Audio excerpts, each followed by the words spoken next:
Hi, Pastor Steve here. I want to thank you for listening today, and I want to encourage you because I know that God will truly bless you as you study His Word. So hey, let's get started. Hello, church family. If you've ever seen the Lego movie, you know that it accompanies a very upbeat song called Everything is Awesome. If you listen to it about 1,000 times, it can become a really, really annoying song. Well, in the sequel to the Lego Movie 2, our heroes and team face a tragic event. Everything has come crashing down on them, and the song, Everything is Awesome, is turned into Everything's Not Awesome. And the lyrics say, everything's not awesome, everything's not cool, I am so depressed, everything's not awesome. They continue to say, what's the point? There's no hope. Awesomeness was a pipe dream. And then continues on, everything's not awesome, but that doesn't mean that it's hopeless and bleak.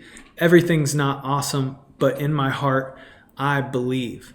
You see, they look at this bad situation and they come to a reality that things aren't what they thought, but they're not going to give up. And this is so much of what the Psalms do for us. Sometimes life is not awesome. Sometimes we face tragedy and struggle. Sometimes we face chaos and discomfort. Sometimes it's hard. But we don't give up. There's always hope. And so we can look at the Psalms and we can empathize with them as we watch characters that we've read about in the scriptures wrestling with difficult situations, going to God. We can read Psalms that there's no conclusion at the end. They face their struggle and they move head on, trusting God, even without the outcome they were looking for. I love how C. Haskell Bullock describes the Psalms.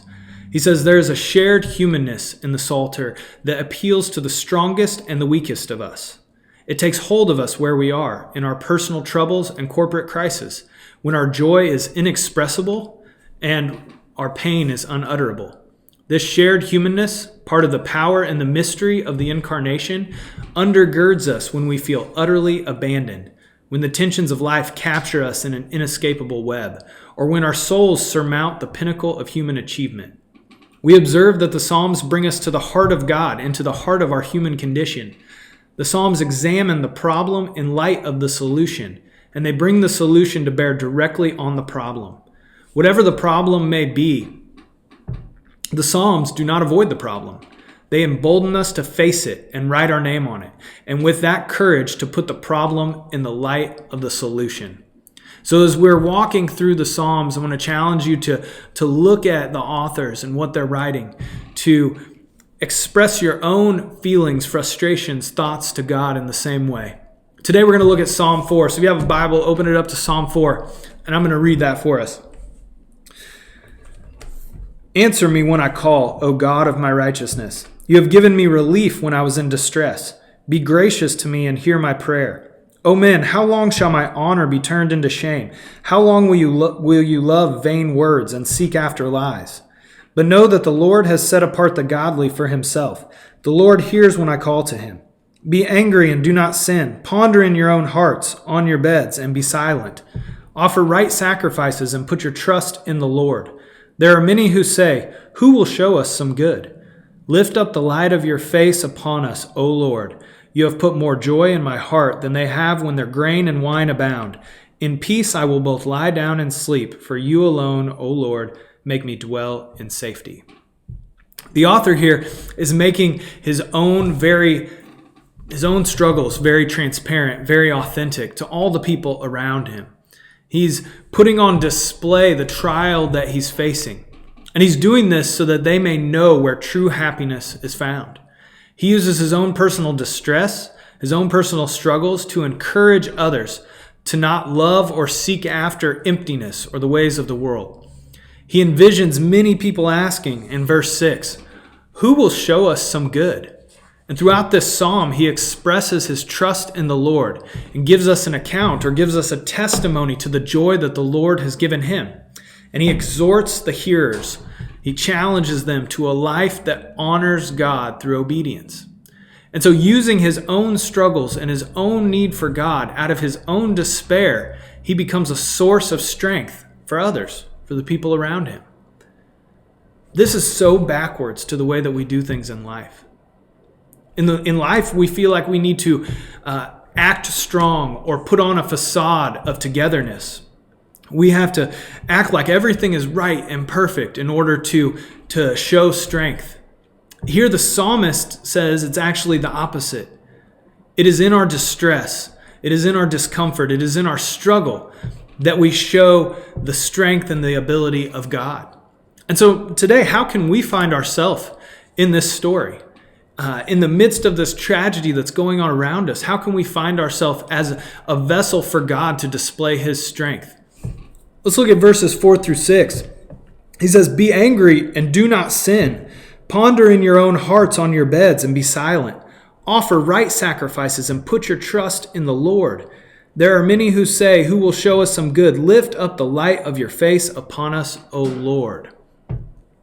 A proper attitude of God. He has fear and trembling before the Lord, recognizing that this is a powerful and mighty God. This is the God who parted the Red Sea. This is the God who created the world. This is the God who freed his people out of Egypt and has kept his promises. This is a God who knocked down the walls of Jericho. He recognizes and understands who God is and seeks to live right in front of him.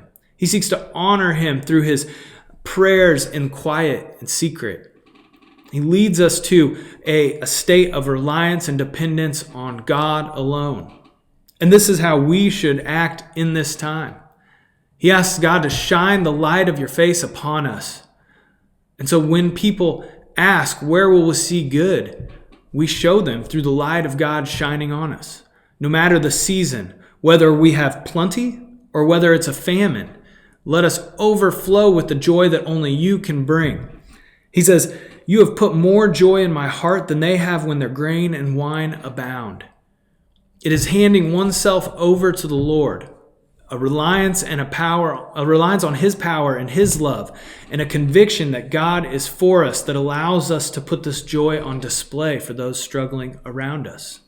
He recognizes that no amount of food or beverage, no amount of the world's provision can satisfy. And so he can only find peace in God. And he recognizes that God will fill us with a peace that permits both himself and us to lie down and sleep, because the Lord alone will allow us to dwell in security. Today, the world is still searching. They're asking, who will make us see good things? Who will allow us to see something good? Christians who are not afraid to let their need for God be seen can reveal to the world the true source of joy and peace in their hearts.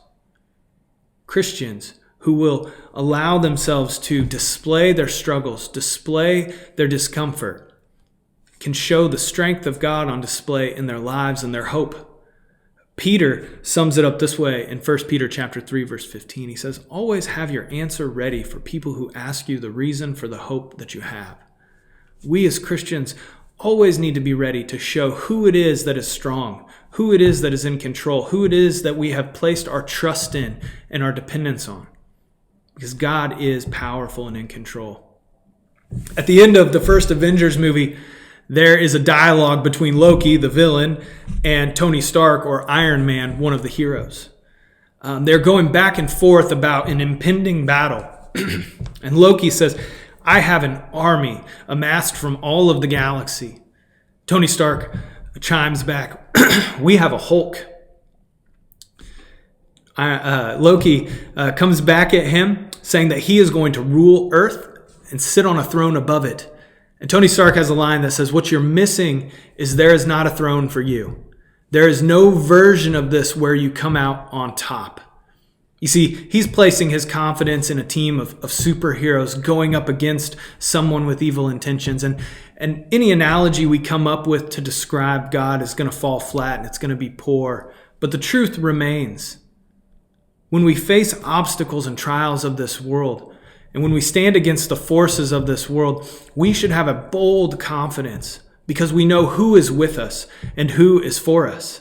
When the world chimes in at us that we should be hopeless, that we should be scared, when we should be filled with discomfort and lack peace, we stand boldly in front of that saying, we have God on our side. The psalmist here knows that God alone can make him dwell in safety. And so today, find yourself in that story. Be a beacon of confidence as you display your own struggle to the world around you. Have a great day.